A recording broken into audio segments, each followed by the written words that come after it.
A new PBS documentary examines the modern history of the women's rights movement in America and where the movement stands today. The fight for female equality is one of the most important social revolutions in U.S. history, and the documentary focuses on the great strides made over the last 50 years. Here's a clip from Makers, Women Who Make America. There was a period of time when I was quite servile, I think. Amazingly blind to how servile I was. As Letty became a feminist, the first things she began to change were in her own home. My husband and I would finish dinner and I would say, I am not getting up to clear the table because, and then I would give him some tract that would explain how outrageous it was that a woman would work all day long, come home, make dinner, clear the table, and her husband would just go and sit and read the paper. Joining us this morning is Letty Pogrebin, co-founder of Ms. Magazine and writer, and her daughter, author and journalist, Abigail Pogrebin. Thanks for joining us this morning. Thank you. So we saw a little bit of the documentary, which is really, really good, I have to say. And we saw you. Yes. And the moment in much better shape. You looked fantastic here and there. And sort of the moment that you realized that slogan, the personal is the political, right? Where you had to say to your husband, wait a minute. Well, why am I doing all this work? Tell us a little bit about that. Well, the good thing about that moment of truth is that my husband and I came to it together. Right. What I mentioned as a tract, there's a lot of kind of position papers written by radical feminists back then, and they would say, you know, welfare is a women's issue. How's the politics of housework? They would open your eyes to conditions that you took for granted having to do with gender roles. And so my husband and I had to renegotiate because, you know, he didn't come into this marriage believing that he had to do the dishes. Right. That wasn't part of the deal. Right. And fortunately we did it. We've been married 49 years and he adjusted. Yes, his response was incredibly logical and not emotional. That's exactly what he said. It made sense. I couldn't argue with it. He's a lawyer. He had to accept that it was simply logical. Yeah. And you know, growing up with parents who kind of bought into this idea together, I had no consciousness that they were really fighting a battle. It was just the way things were in my house. So people think, you know, I grew up with this radical feminist. I grew up with equal parenting because both my parents were very involved and because my dad was making eggs in the morning and my mom was making dinner. And I think that's sort of the world we live in now, but that was radical in the 60s and 70s. Right, so you didn't see sort of any saucy moments between the two where she went from realizing that she didn't like this anymore. Right. But from there, you went further, and you were one of the co-founders of Ms. Magazine. There were a lot of already successful women's-oriented magazines at the time that are still in publication today. Why did you think there was a market for Ms. Magazine? Well, there definitely was a lack. There was an absence of women's reality. You had, you know, 25 ways to make hamburger or make potholders into lampshades. You didn't have the truth of women's lives that, you know, many were single-parent family. You grew up in a single-parent family, and that women had situations that were untenable, like having to work 2 jobs or being abused at home or having sexual harassment on the job.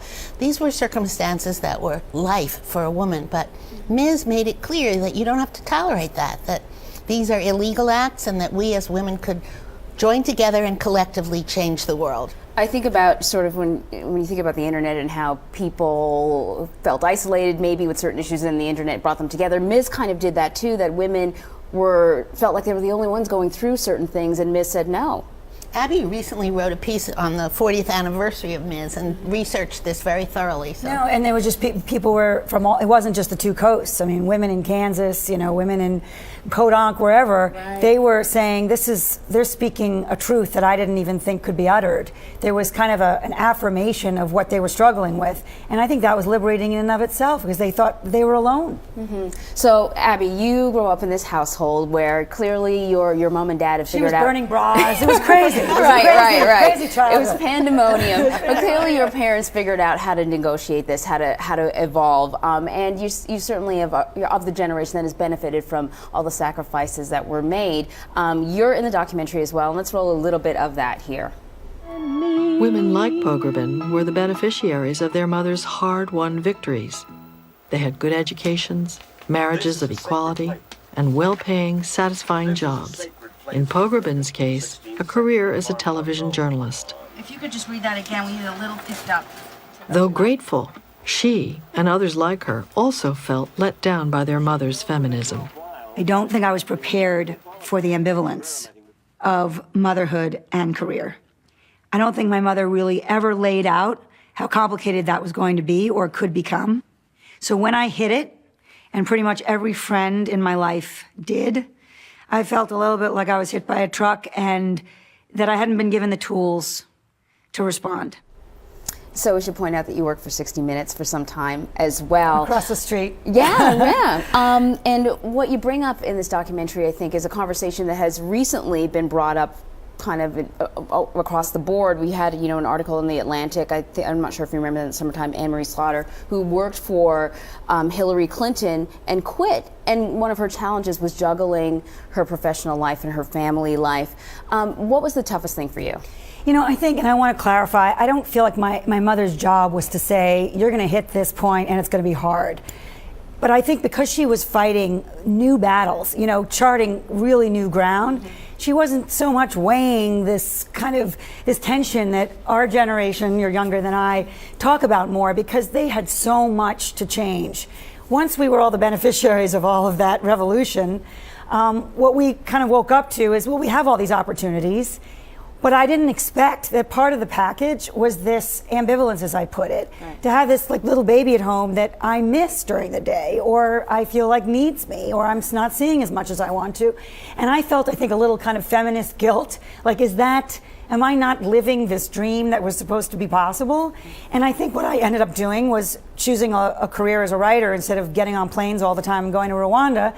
That was my choice and balance, and I was lucky enough to be able to create a print career as a journalist. But not everybody has that choice. And I think that's the thing. I think that needs to be discussed honestly, because otherwise, and I think my daughter could come up against that same moment of saying, what do I do now? I have this great education. I have built this career. I don't want to stop working entirely because it feeds me, it nourishes me. Right. But I also don't want to give it 110% anymore, because I have this other little person or people that I also want to give a huge amount of energy and focus to. And I think if we're honest about that conversation, it's not about whether that's anti-feminist or selling out the feminist ideal. It's just saying part of feminism is options, and it's, you're pulled in two different directions. How do we reconcile that candidly? And it's also changing the work situation, the work culture, because men too feel very torn when they have to leave their babies, when they have to work a 14-hour day. Yes. And we need to acknowledge that for family friendly policies, we're going to have to see a lot of alterations in the work schedule and